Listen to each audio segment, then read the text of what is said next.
Merci de nous rejoindre sur RTV. Mesdames, Messieurs, bienvenue. Tout de suite, les titres de cette édition. À suivre dans ce journal, le ras-le-bol des commerçants du Congo suite aux multiples cas de vol enregistrés à Brazzaville en cette période de couvre-feu. Pendant ce temps, à Dolisie, vendeurs et acheteurs du marché central sont sommés de porter masques et gants pour accéder dans le marché. Enfin, mes cours à la maison, c'est la plateforme pédagogique mise en place par le ministère de l'enseignement technique et professionnel pour accompagner les élèves en cette période de confinement. Voilà tout pour le sommaire.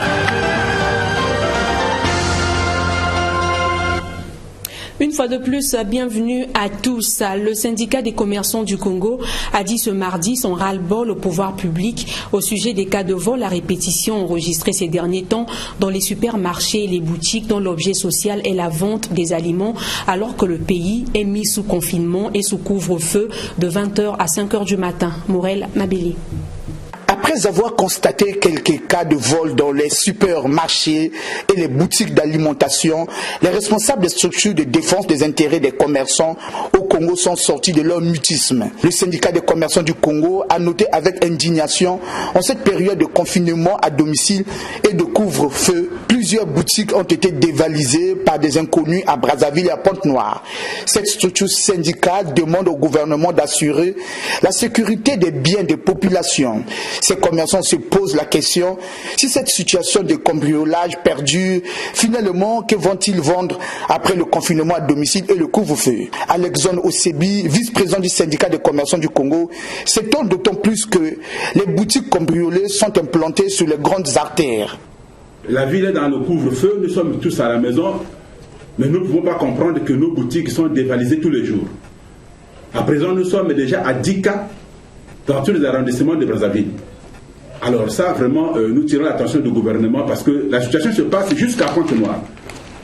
Du moment où nous sommes confinés et il y a le couvre-feu. Donc nos biens et nos services sont à la responsabilité de l'État. Donc nous voulons que l'État prenne ses responsabilités à garder et sécuriser nos boutiques. Parce que si on les dévalise tous, que deviendrons-nous après le confinement? Que deviendrons-nous après cette crise? Ce syndicat demande à leurs collègues victimes de garder leur sang-froid car l'information sera relayée à qui de droit. En cette période de confinement et de couvre-feu, on signale hélas également des cas de vol des câbles électriques au quartier Météo, précisément à quelques mètres du camp de la gendarmerie de Bifouiti. Les faits se sont déroulés la nuit de lundi à mardi, alors que le quartier était dans le noir du fait d'une coupure d'électricité. Rappelons que le vol, qui est la soustraction de la chose d'autrui, est puni par la loi. Armoen Sanza. Le couvre-feu et le confinement occasionnent de plus en plus de vols et autres actes de vandalisme de même genre. Après les éventrements des alimentations et magasins d'habillement, ce sont les câbles électriques qui en font cette fois-ci les frais. Dans la nuit de lundi à mardi, aux environs de 2h du matin, des vols organisés ont eu lieu dans plusieurs endroits au quartier Météo. Profitant de la coupure d'électricité, des malfaiteurs ont opéré, emportant avec eux plusieurs mètres de câbles électriques. Témoignage. Aux environs de 1h, nous avons eu une coupure d'électricité. Curieusement, quand nous sommes réveillés ce matin, nous avons constaté qu'on a volé 4 câbles ici de chez moi ici. Et 2 câbles de l'autre côté, plus en bas, qui fait au moins 13 câbles. Bon, pour l'instant, ce qui est sûr, un voleur ne peut pas arriver ici s'il n'a pas de grimpettes. S'il n'a pas de grimpettes, il ne peut pas monter au sommet du câble, au sommet du poteau pour couper le câble. Ça veut dire qu'ils ont eu de grimpettes. Chose assez curieuse, ces faits se sont déroulés à près d'une centaine de mètres du camp de la gendarmerie de Bifouiti, lesquels gendarmes se sont déportés sur les lieux à l'appel d'un anonyme pour interpeller un prétendu agent de la Société Énergie du Congo qui tentait de dépanner sans ordre de mission. Arrivé quelques minutes plus tard, le chef de section dépannage EDC de Bas-Congo apprécie la situation. Pour connaître les gars de EKRC sur le terrain, ils ont l'ordre de mission. Tel que moi, par exemple, j'ai l'ordre de mission qui a été signé par le directeur de la SNE, Jean-Bruno Dangadou. Et il y a mon nom qui est là. c'est M. Lungwala Armand. Il y a eu vol de câble au niveau du poste gendarmerie 2. J'ai reçu l'appel d'un client qui a vu sur les écrans le numéro 2 Bakongo, donc les 05 677 38 70.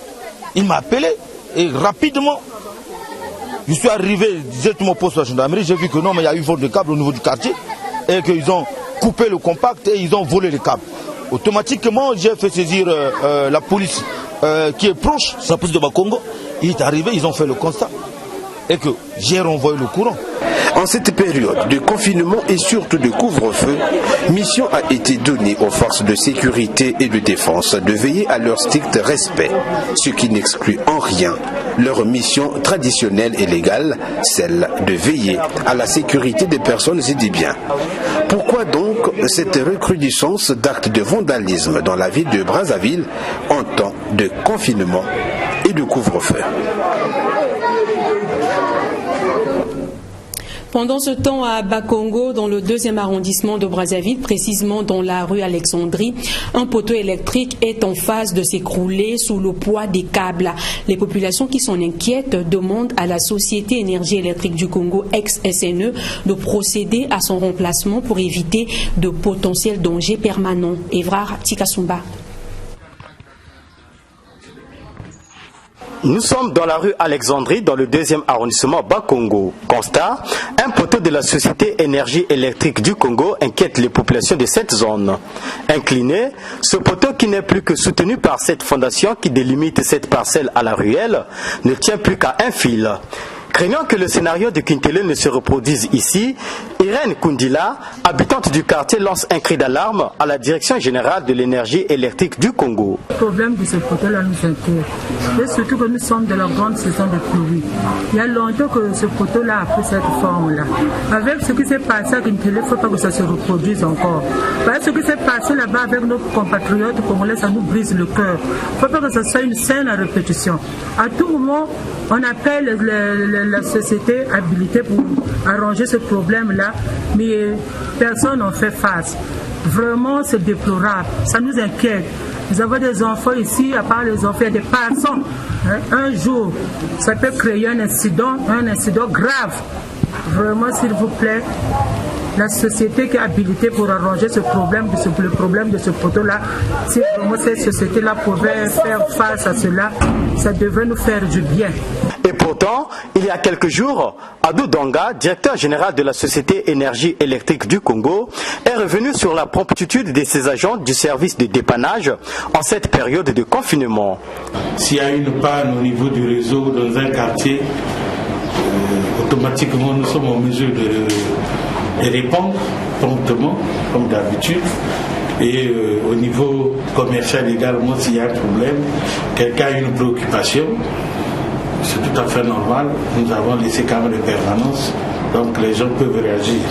Les poteaux de la Société Énergie Électrique du Congo en position inquiétante, on en trouve un peu partout à Brazzaville. Reste à la Direction générale de l'énergie électrique du Congo de prendre toutes ses responsabilités pour sécuriser les populations et leurs biens. Nous restons dans ce registre et partons à Pointe-Noire où le poste de transformation électrique de la Société Énergie Électrique du Congo de Ndakasusu au quartier Savant a été réhabilité après avoir été endommagé par les effets d'un accident de circulation. Les habitants de ce quartier ont salué l'initiative de Montez Mavungu. Vous vous souviendrez de ce poste de transformation électrique de la Société Énergie Électrique du Congo endommagé le 31 décembre dernier par un véhicule y ayant fini sa course. La direction d'exploitation EKRC Pointe-Noire-Quilou a bien voulu répondre aux doléances des populations du quartier Savant, secteur station d'essence Ndakasusu, où est implanté cet ouvrage électrique. Doléances répondues à travers la réhabilitation de cette maisonnette régorgeant en son sein le poste de transformation. Câbles et autres accessoires électriques mettant autrefois en danger les vies des populations sont désormais rangés dans cette grande niche. À la vérité, La société Énergie électrique du Congo Pointe-Noire-Kouilou a payé les frais d'un chauffeur inconnu n'ayant pas eu le réflexe de s'annoncer dans la même nuit de ce forfait, soit dans un commissariat de la place, soit des jours plus tard à l'agence ECARC de Tieté. Après réparation de ce poste au mois de mars dernier, les riverains vivent désormais à l'abri du danger. Ce mardi 14 avril, les mêmes riverains, par la voix de Juvenal Malanda, remercient la direction d'exploitation ECARC Pointe-Noire-Kouilou. Je remercie tous les autorités de la place, surtout le directeur de la SNU, de ce qu'il vient de faire en sécurisant le quartier. Vraiment merci beaucoup à lui, qu'il continue à bien travailler et la population sera toujours derrière lui dans toutes les bénédictions qui vont le suivre. Mais quand même, ils ont beaucoup travaillé, du matin jusqu'au soir. Mais avant de travailler, ils ont tout d'abord à l'intérieur avec les agents de la SNE pour couper d'abord le courant. Dès qu'il finit, je rétablis le courant et puis le quartier est maintenant alimenté. Merci. Vraiment, on est satisfait parce qu'on a vu quand même il y a le progrès. Il y a le progrès quoi. La citoyenneté et la vigilance devraient prévaloir du côté des populations pour éviter d'enregistrer ce genre d'incivisme. Toujours dans le 3e arrondissement de Pointe-Noire, les commerçants occupant le long de l'avenue de la Liberté ont été sommés de libérer le domaine public par l'administrateur maire du 3e arrondissement Tieté, Ambroise Bayakissa. Plus de détails avec Jean-Pierre Février, notre bureau de Pointe-Noire. Pour mettre fin aux étalages de fortune qui faisaient écran sur l'avenue de la Liberté, le long des trottoirs de son marché, le maire de l'arrondissement 3 Tieté, Ambroise Bayakissa, avec l'appui de certains vendeurs de ce marché, ont pris l'option de démolir ces étalages.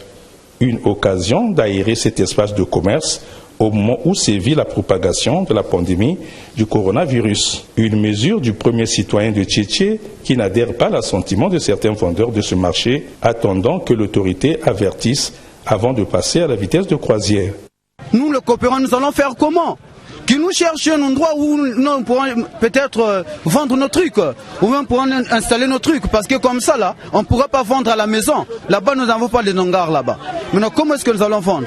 Nous sommes découragés parce que on a bouleversé le marché, on ne sait pas comment on va vendre. On ne sait pas si on va nous permettre de vendre ou quoi. Et on ira où? On va faire quoi? On a des enfants à la maison. On n'est pas mariés. On nourrit nos enfants à cause du marché. Si tu ne vends pas, tu ne peux pas faire nourrir tes enfants. Mais qu'est-ce qu'on va faire? On souffre, surtout les jeunes, nos enfants jeunes. On souffre trop, on est chômeurs. Devant cette grogne sociale, Ambroise Bayakissa a eu des mots responsables pour édifier l'opinion. Nous avons passé le message au régisseur, donc à l'administrateur de ce marché, pour qu'il porte à l'attention de nos concitoyens et concitoyennes qui vendent au niveau de ce marché, de faire en sorte que l'extension inutile de ce marché s'arrête.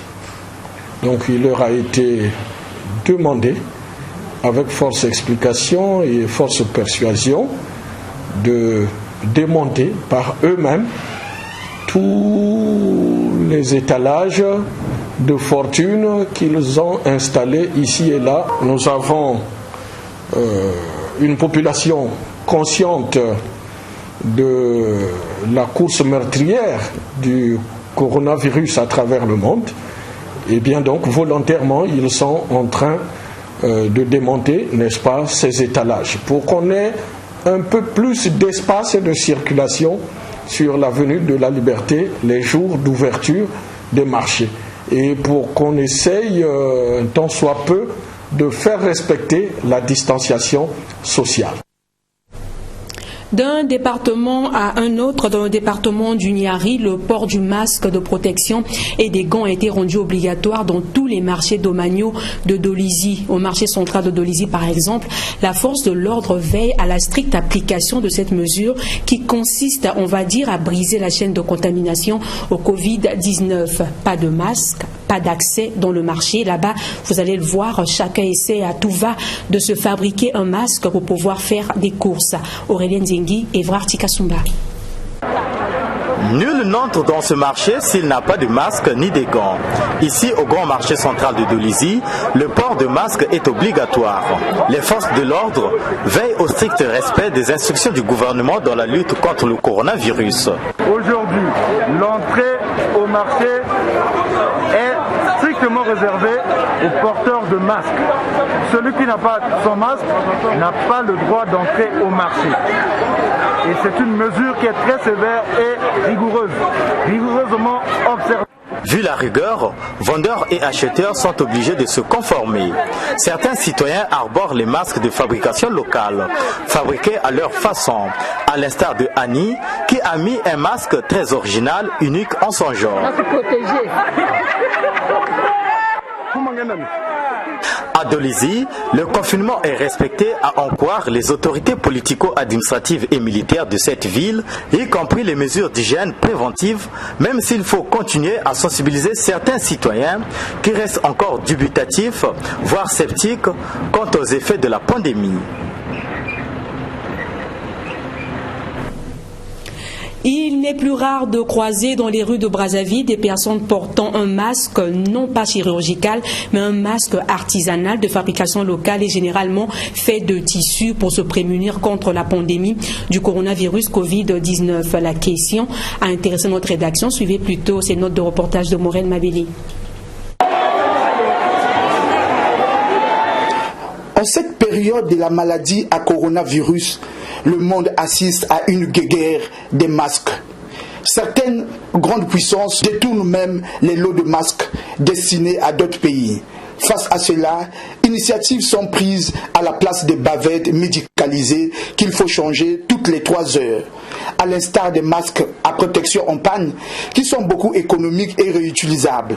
Le docteur Aldin Kossi-Yoro revient sur les atouts des masques en panne. À la crise. Quand le Ronald a fait cette surprise, nous sommes vraiment très soulagés. Nous allons le faire parce que nous avons demandé devant le Ronald, il est député national. Nous allons lui dire, à partir d'aujourd'hui, nous allons demander à l'administrateur maire Simon Lubienga d'ouvrir les boutiques là, parce qu'on avait dit les boutiques là où on peut vendre du coton. Comme ça, quand on aura les boutiques là, nous en tant qu'association de vendeurs, nous allons même acheter pour aider. Au niveau du maire, on était avec le maire central, derrière moi, avec le maire, le docteur Simon Lubienga. Dès le feu rouge, nous avons fait la distanciation 1 mètre, 1 mètre. Ce que nous avons fait. Et nous donnons des conseils pour que les gens comprennent. Parce que les gens qui disent que la maladie n'existe pas. Je vous ai dit, la maladie est là. La maladie est là. Nous devrons faire la distanciation. Et tel que nous aujourd'hui, à Total, nous avons seulement 3 jours de la vente. Là, le gouvernement, nous appuyons le gouvernement. Ces masques en panne qui sont confectionnés par les couturiers donnent une opportunité à ces derniers pour se faire les poches, à une période où les activités économiques tournent au ralenti.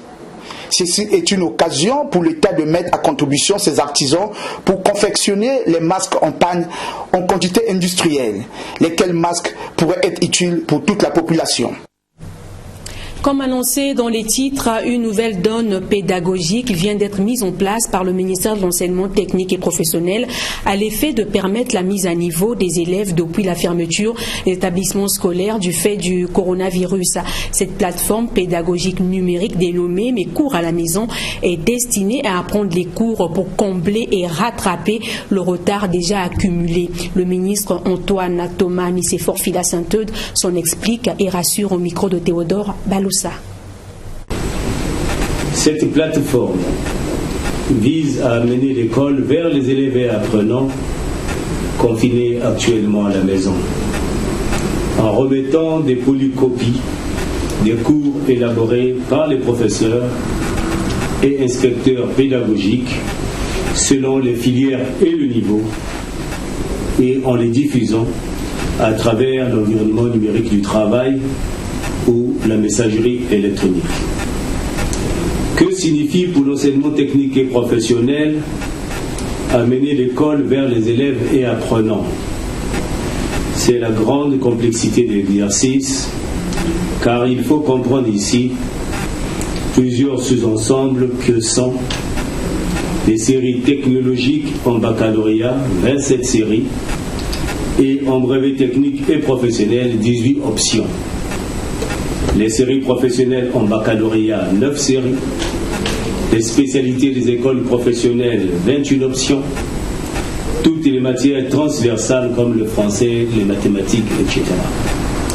En effet, il nous faut en même temps penser aux cours magistraux, par la fourniture des polycopiés, mais également aux diverses manipulations que les enseignants devraient avoir à présenter devant leurs élèves qui n'ont pour professeur que l'écran ou son smartphone. Nous avons optimisé l'expérience des années antérieures sur les cours filmés. Ces cours filmés qui avaient permis d'assurer les enseignements dans les établissements qui connaissaient un déficit en professeurs.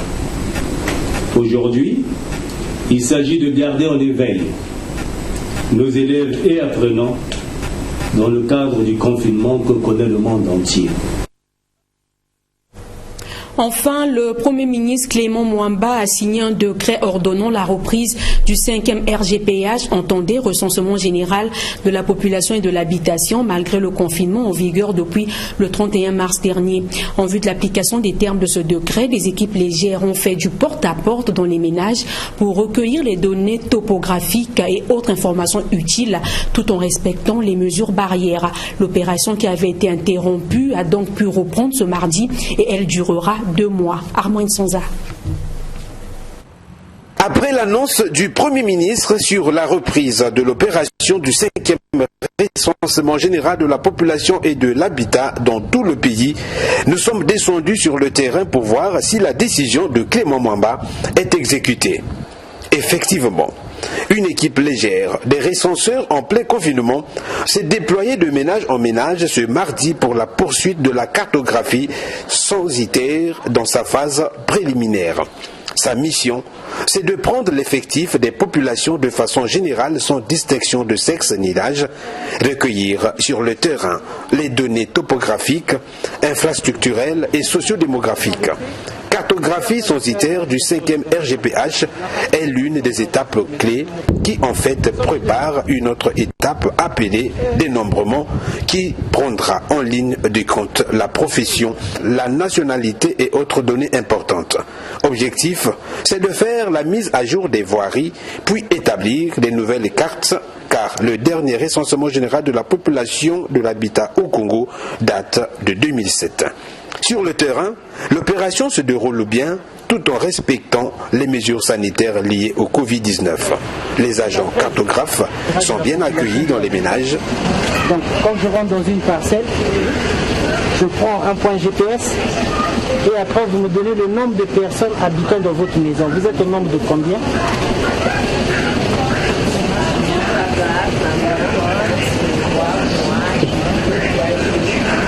Nous sommes au nombre de 8. Vous êtes au nombre de 8.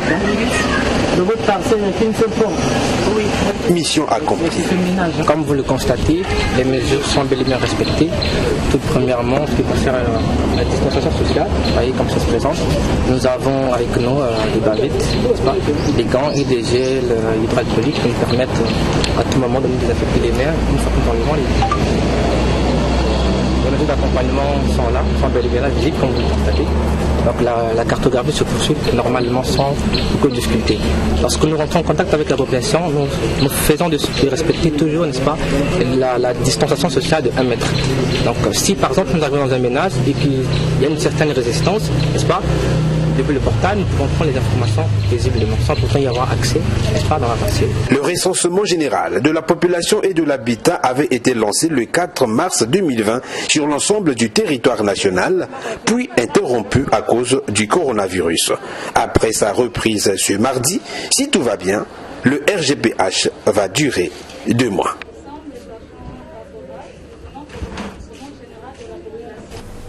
Merci de votre attention. C'est la fin de ce journal. Restez à la maison et respectez les gestes et mesures barrières pour sauver votre vie et celle des autres.